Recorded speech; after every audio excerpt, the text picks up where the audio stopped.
Right, when you guys are making your template for your piece, you guys are going to design it with the Greek vessels in mind. So they don't have to be exactly like this, but this gives you guys some shapes and some ideas to work with.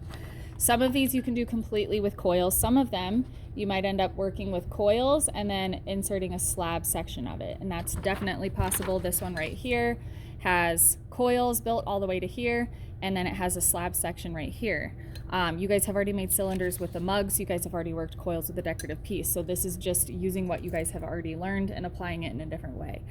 When you're designing your piece, you guys have to make a template that will eventually look like this. So we're gonna use a negative space template for your piece. But in order to design it, you have to pick your bowl first. So for example, we're gonna be working with a bowl on the bottom that we create with solid pieces of clay, and then we build coils up. So this is the bowl I used for this. So I could not possibly design a template without knowing what bowl I'm going to use. So what we do is choose your bowl first, and then you guys will be working on a white piece of paper. And in the past, kids have just wanted to kind of lay this over the top and eyeball it. That's fine. I know this angle that I have, so I know the bottom of my bowl is gonna come up. It can't have a different shape than this angle right here. So with this one, it has to be more straight up. So if I were to choose a pot like this, it's just not gonna work. I'd have to pick a different bowl. So with this one, if I wanted it straight up and then I wanted to create a little bit of curvature, zoom in a bit.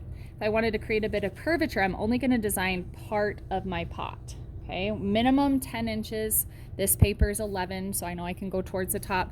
I really like it when the side curves out. So I'm gonna curve my side out and I'm gonna bring it right up to the top. And then with this bowl, I'm gonna eyeball where the middle is, okay, about right here. So I'm gonna fold this in half because I always have kids design half their pot, and then when they start making it, they're like, this is way too big, this isn't what I thought it would be like. So you'll take this up to the window, and then you guys will trace it to make sure that this is the side that you want and the form that you want for your template.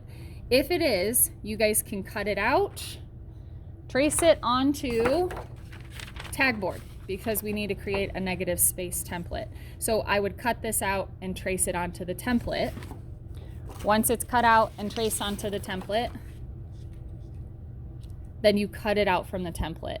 We don't need this. This is garbage, this is trash. We don't need this side, we need this side.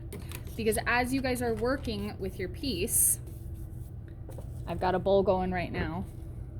As you're working, this is what you're checking your shape with. So you have to follow this as precisely as possible. In the next video, you guys will learn how to stack the coils inside and outside to create that form and keep it symmetrical. Okay. With this template, you guys will have to check with somebody. Actually, I'm gonna have you guys check with 2 people. You're gonna keep this piece. You're gonna have somebody else check at your table, 2 people at your table. Is it a 10-inch minimum? I'll have this up on the board. Is it a 10-inch minimum? And then does the bowl bottom match your template?